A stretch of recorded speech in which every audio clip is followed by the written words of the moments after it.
Oke, halo semuanya, balik lagi dengan saya di channel YouTube Cara Jitu. Oke, di video kali ini saya akan bahas ini ya, berangkat teknologi. Ini kemungkinan besar dari India.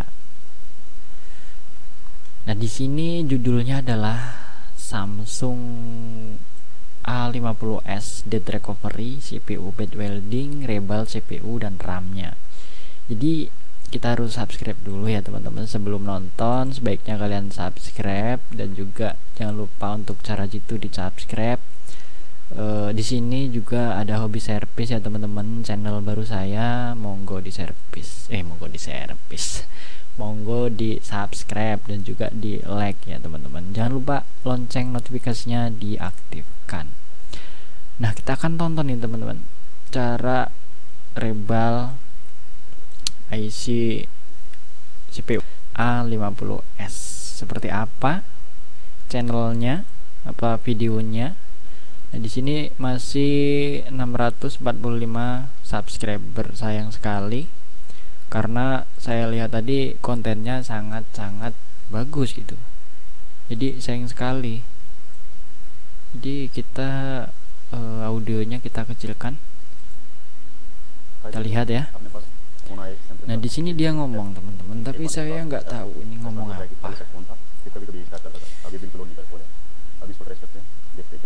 Yaitu jelaskan HP-nya mati gitu. Ini kita mode aja ya. Terus untuk kecepatannya kita kasih ke ya 1,7. Nah, di sini dia ukur apa ini? Ukur apa tadi? Kita kembali dulu deh, nggak bisa coy. Mungkin dia ukur hambatan dalamnya ya. Hambatan dalamnya itu berapa, nilai hambatan dalam dari CPU, baik itu CPU maupun RAM-nya. Jadi untuk tutorial kali ini kita lihat ya, kita lihat video orang sambil belajar gitu. Oke, dia mau mulai. Dan untuk informasi ini ya, heater apa ini? Oh, heaternya ini 250 dan airnya itu 50. Air itu udaranya. Dia panaskan untuk mengurangi lemnya. Jadi lem di sekeliling itu harus dihilangkan dulu. Mungkin dia menggunakan alat seperti apa itu ya? Pisau ya.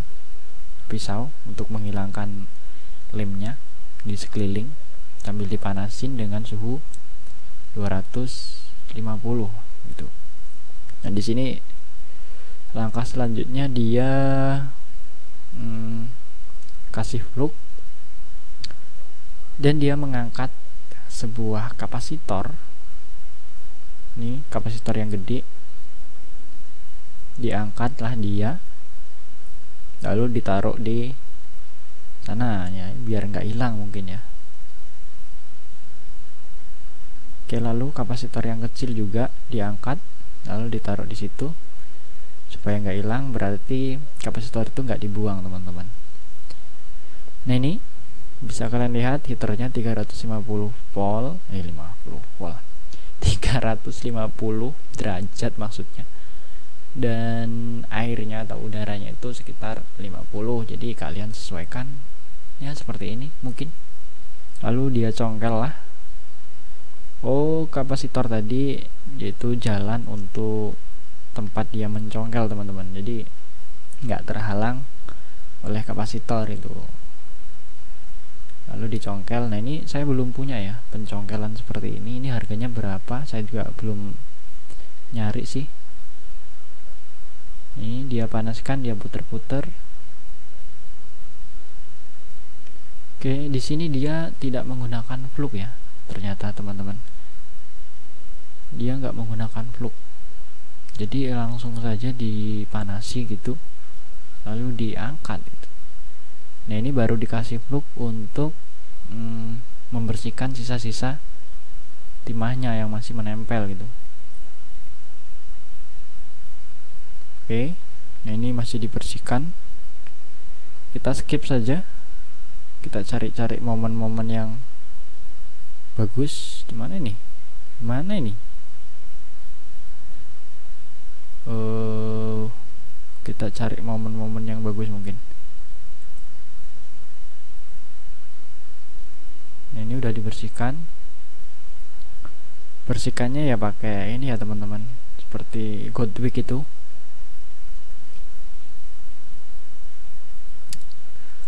Lalu dia bersihkan lagi menggunakan apa ini? Pisau ya. Mungkin ada apa? Lem yang masih menempel, jadi dibersihkan. Kita skip lagi. Di sini dia dia membersihkan sisa-sisa lemnya dan juga timahnya dari IC CPU nya. Dia dibersihkan, dikasih flux dan juga disolder ya. Nah, setelah itu dia menggunakan blower juga, ini menggunakan blower dan juga apa ya, ini pisau ini kayaknya ya, pisau. Jadi sambil di blower gitu, sambil dibersihkan pakai pisau ya. Oh, seperti itu ya teman-teman. Nah, ini menggunakan Godwig supaya timahnya hilang. Nggak hilang sih, jadi timahnya itu bisa rata gitu loh coy, bisa rata. Oke, kita skip saja, kita lanjut ke mana ini, sini. Nah, di sini dipisahkan coy, dipisahkan karena tipe Samsung itu mempunyai CPU dan RAM-nya itu nyatu, jadi dia pisahkan. Ini caranya unik ya teman-teman. Biasanya sih tutorial lain itu ya, dia itu angkat RAM-nya dulu baru diangkat CPU-nya, tapi ini diangkat semua dulu baru dipisahkan belakangan. Ya, caranya beda-beda ya. Setiap teknis itu beda-beda. Kemungkinan ada apa ya? Mungkin yaitu cara dia sendiri gitu. Ya, seperti biasalah, setelah dilepas ya dibersihkan. Lalu kita lanjut saja ke proses mana ini ya, mencetak ya. Kita lanjut ke proses mencetak di sini. Mana ya? Nah, ini dia. Ini proses mencetaknya. Setelah dibersihkan semua dari sisa-sisa lem dan juga timah yang menempel, nah langkah selanjutnya tentunya dicetak ya. Di sini dia menggunakan cetakan yang khusus, yaitu khusus untuk chipset atau CPU tipe itu saja, jadi bukan universal ya teman-teman. Ini plat VGA yang khusus, jadi setiap CPU cetakannya beda-beda gitu maksudnya. Lain halnya dengan universal. Kalau universal itu satu plat itu bisa untuk beberapa IC, bahkan bisa juga untuk mencetak IC power biasanya sih. Nah, ini dia tinggal dipanasin saja udah beres coy, enak sekali nih. Nah, lihat ngerjainnya juga santai orangnya, dan video ini itu nggak dipotong-potong sama dia itu. Jadi 46 menit ngerjain nyopot IC dan juga RAM-nya sambil terus dipasang, itu cuman 46 menit. Luar biasa nggak tuh? Kalau kita mungkin bisa nyampe 1 hari mungkin ya, kalau saya gitu. Ini setelah dicetak tentunya ya dipasang ya. Ini dibersihkan yang masih menonjol-nonjol. Setelah itu diberi flux ya.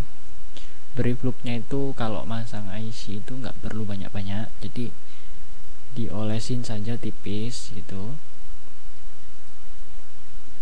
lalu dipasang. Nah, masangnya suhunya ya teman-teman. Kalau saya biasanya kalau melepas sama masang itu suhunya beda. Kalau masang kalau melepas itu suhunya 350 derajat, dan kalau masang itu suhunya itu 300 derajat. Kenapa? Karena saat melepas itu lebih susah daripada saat memasang. Ya emang seperti itu. Timah bawaan dari pabrik itu lebih keras itu daripada timah yang sudah kita cetak tadi. Seperti itu teman-teman. Jadi beda ya suhunya. Nah, ini CPU udah dipasang.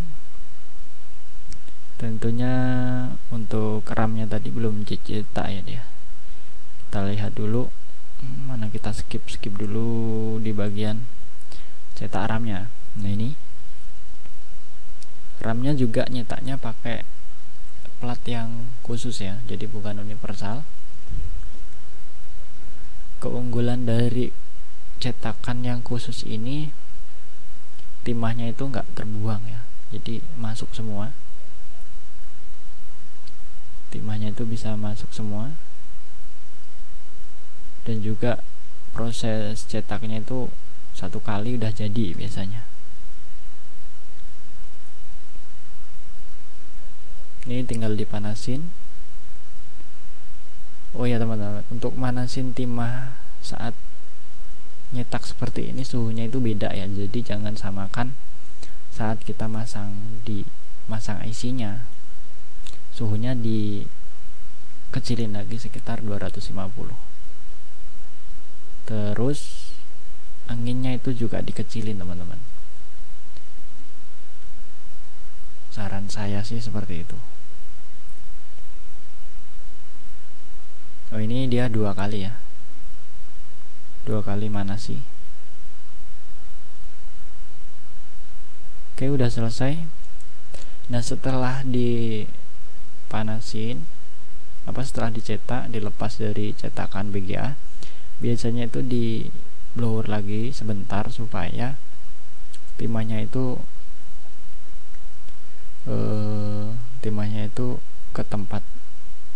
ke tempatnya gitu, jadi nggak berantakan.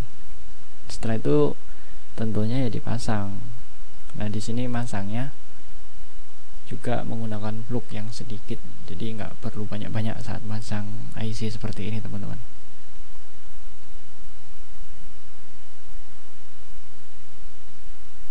Oke, kita skip aja. Nah, ini udah dipasang, terus muter coy.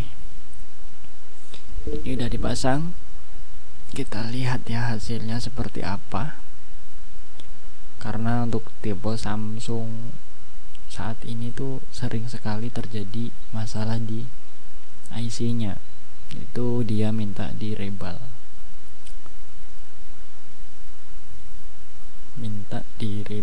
dan rebalnya juga susah coy, karena IC-nya itu tumpuk 2, CPU di bawahnya dan RAM-nya itu di atasnya.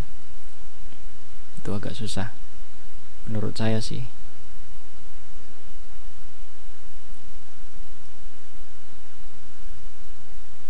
Oke, ini udah selesai. Dibersihkanlah dia menggunakan sikat gigi ya teman-teman. Nggak di luar negeri, nggak di Indonesia itu sikat gigi jadi senjata utama, senjata wajib lah untuk seorang teknisi. Aduh. Nah, ini HP-nya dinyalakan dan tara, HP-nya nyala teman-teman. Tuh, HP-nya nyala. Nih ya, kalian bisa hubungin ini kontak personnya dan juga Gmailnya apabila kalian mau servis ke India ya. Oke teman-teman, videonya sampai di sini dulu ya. Mudah-mudahan bermanfaat untuk kalian. Hari ini kita nonton video sambil belajar. Akhir kata saya dari cara jitu sampai sampai jumpa lagi di lain video. Bye bye.